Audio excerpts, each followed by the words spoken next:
Bonjour et bienvenue à tous dans un nouvel épisode de Pensée atypique, aujourd'hui mercredi 22 octobre. Alors la semaine dernière on a fait un micro-trottoir et on est allé un petit peu à la rencontre des gens, du public quoi. Et on est allé avec une question toute simple en leur posant pour vous c'est quoi l'autisme. Alors on a fait un podcast qui a été enregistré. Et là aujourd'hui en fait on vient de... Donc je suis à mes côtés, déjà bonjour à mes côtés, il y a Flo et il y a Antonio, bonjour les gars. Bonjour. Bonjour à Bonjour. tous. Du coup, on vient de réécouter notre épisode de la semaine dernière. Et là, on attaque le podcast comme ça à chaud. Et on va parler du coup, on va parler ensemble de, pour vous, ben, ça vous fait quoi ces réponses? Qu'est-ce que vous en pensez? Et moi, j'ai noté quelques petits trucs sur mon papier. J'ai plein de petites questions. Donc, je commence avec la question toute simple déjà. Et alors, je commence par toi, Flo, et ensuite, ce sera Antonio. Même question pour tous les deux. Qu'est-ce que vous avez pensé de ce micro-trottoir et surtout, qu'est-ce que vous avez pensé des réponses? Est-ce que les réponses vous conviennent ou voilà, qu'est-ce qui se passe alors, Flo? Mais les réponses sont tout à fait justes. C'est effectivement ce qui est en liaison avec la particularité autistique, justement. Ok. Même question pour Antonio, t'es pas forcé d'être d'accord, hein, mais alors pour toi, qu'est-ce que t'en as pensé? La définition donnée par les gens. La définition donnée par les gens, elle est très juste. Et c'est effectivement, comme l'a dit Flo, tout ce qui est en relation avec les difficultés autistiques et tout ce que peuvent rencontrer les jeunes qui les possèdent. Ok, bon, les jeunes ou les moins jeunes, hein, d'ailleurs. Tu dis ça parce que toi, tu es jeune.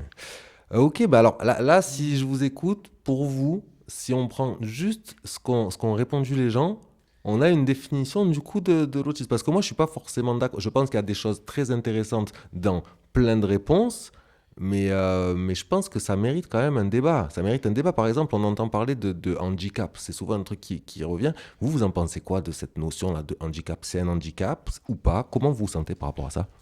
Le mot handicap n'a pas de signification, ce sont plus des exceptions. Ok, Antonio? C'est un peu la même chose, effectivement. Ce n'est pas un handicap physique, c'est un handicap mental surtout parce que certains autistes peuvent avoir des retards mentaux, par exemple. Alors, Flo demande la parole, oui? Je rejoins ce que vient de dire Antonio en ce sujet. Ok, donc pour vous, on est d'accord sur le fait que pour vous, l'autisme, les troubles du spectre autistique, c'est un handicap. Vous le vivez comme tel. On est bien d'accord. Plus comme une particularité qu'un handicap. Et moi, c'est là où j'ai envie d'en venir parce que moi, c'est souvent une question que j'arrive pas à dire handicap. Alors parce que je sais pas, parce que c'est neurotypique, tu sais, on se pose plein de questions, est-ce qu'on doit dire ça, est-ce qu'on doit pas dire ça, mais j'y arrive pas en me disant, pour moi, particularité. Parce qu'un handicap, est-ce que c'est pas avoir des difficultés? Enfin, c'est un grand débat. Alors, je parle pas trop, Antonio. Pour toi, le mot handicap, c'est un truc que tu dis, moi, je suis handicapé, ou pour toi, tu as des particularités? J'ai plutôt des particularités et non un handicap pour moi. Donc vous voyez, en grattant un peu, vous n'êtes pas si d'accord que ça avec tout ce qui a été dit, parce qu'on a le mot handicap, il ressort, il y a au moins 5 ou 6 personnes, je crois, qui disent, pour moi, c'est un handicap et tout ça. Donc déjà, si on se met d'accord en disant qu'on est trois à être d'accord qu'il s'agit plus de particularités, et en plus qui sont propres à chacun, et ça, j'ai envie qu'on aille un petit peu sur ça, parce que c'est une chose qui est ressortie aussi beaucoup, c'est qu'il y a plusieurs personnes qui ont dit oui, mais ça dépend en fait. On peut avoir des autistes comme ci, et on peut avoir des autistes comme ça. Ça, pour vous, justement, sans... Qu'est-ce que vous en pensez? Oui, ça peut être justifié. Je te reformule le truc, mais c'est-à-dire, est-ce que euh, quand on parle de particularité, est-ce que pour toi, les autistes, par exemple, les autistes, sont pareils? Ou est-ce que chacun a des traits qui leur sont propres? C'est une vraie question. Tu peux me dire oui, pour nous, pour moi, ils sont tous pareils, mais c'est une vraie question. Ils peuvent se ressembler avec leurs propres éléments à eux, de manière différente. C'est, Je rejoins exactement ce qu'a dit Flo là-dessus. C'est ce que je pensais moi aussi. Ok. Parce que moi, si je vous donne mon avis ou... Oui. Ouais. Je me dis que, juste depuis ma place d'animateur au GEM, là, je me dis qu'en fait, chacun, et puis c'est l'histoire de la vie, quoi. Chacun est vraiment unique, avec ses particularités propres, et il y a des traits communs. Ah, quand je parle de traits communs, ça veut dire que oui, arriver, le bruit, ça peut être un trait commun. On évite, si je me mettais à mettre du son tout le temps très fort au GEM, je pense que ça pourrait gêner la majeure partie du groupe. Donc, c'est ce que je ressens en tout cas. Des traits, mais par contre, il n'y a pas deux personnes qui ont... si on en revient à cette histoire d'handicap, il n'y a pas deux personnes qui ont les mêmes problèmes mot pour mot. Il y a des problèmes qui sont similaires, mais chacun avec leurs particularités. Et c'est effectivement cela parce que moi, en ce qui me concerne, je peux avoir des difficultés que les autres autistes n'ont pas. Par exemple. Ok. Et tu peux en citer quelques-uns d'exemples, si tu veux bien.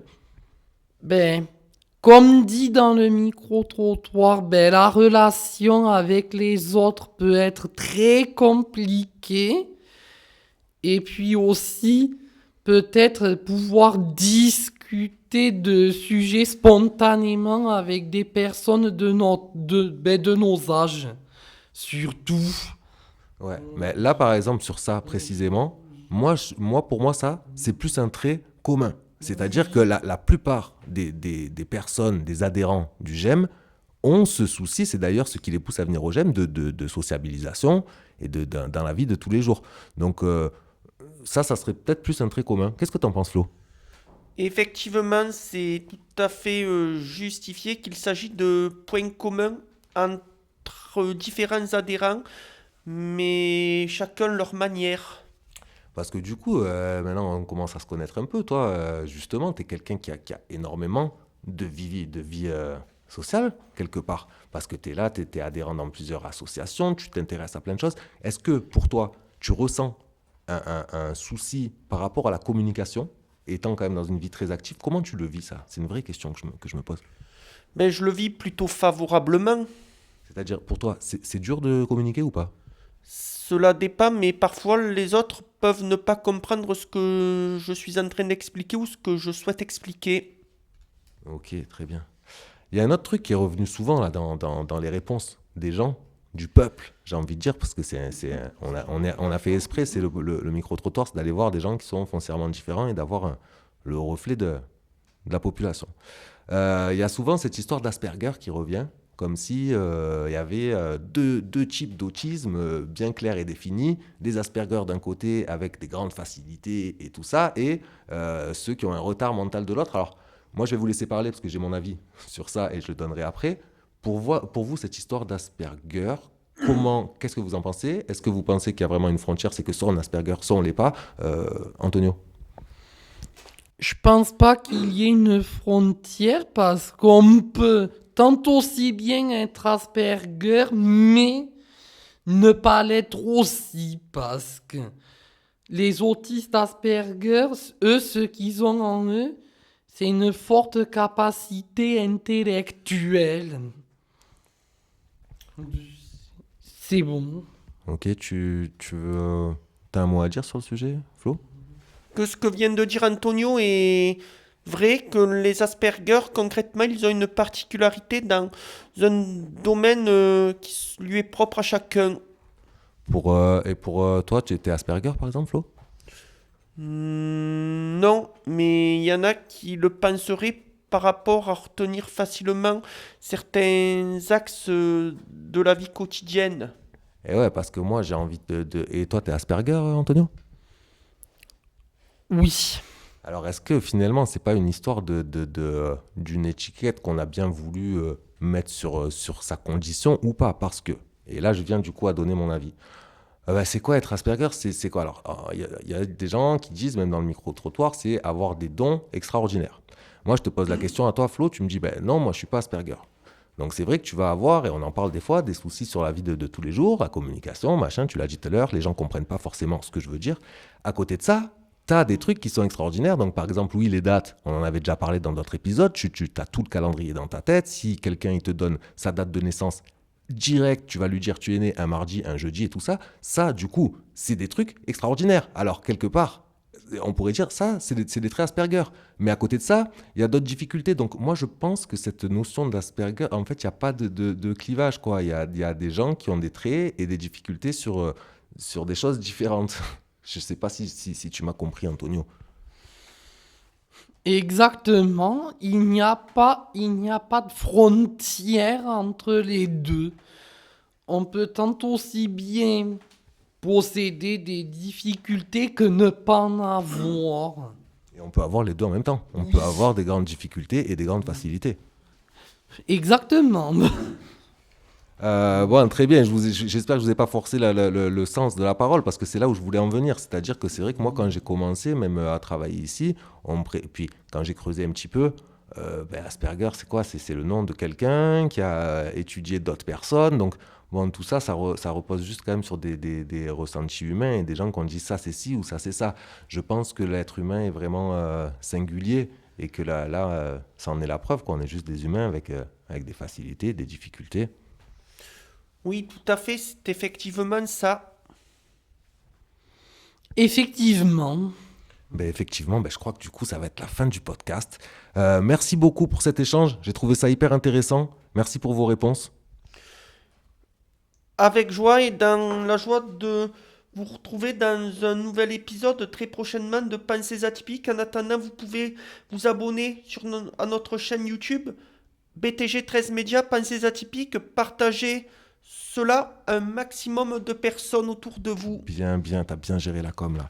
Merci Antonio, merci Flo. C'était Malik pour Pensées atypiques et à bientôt pour un nouvel épisode. Allez, ciao, ciao. Ciao. Ciao. À très vite. À très vite.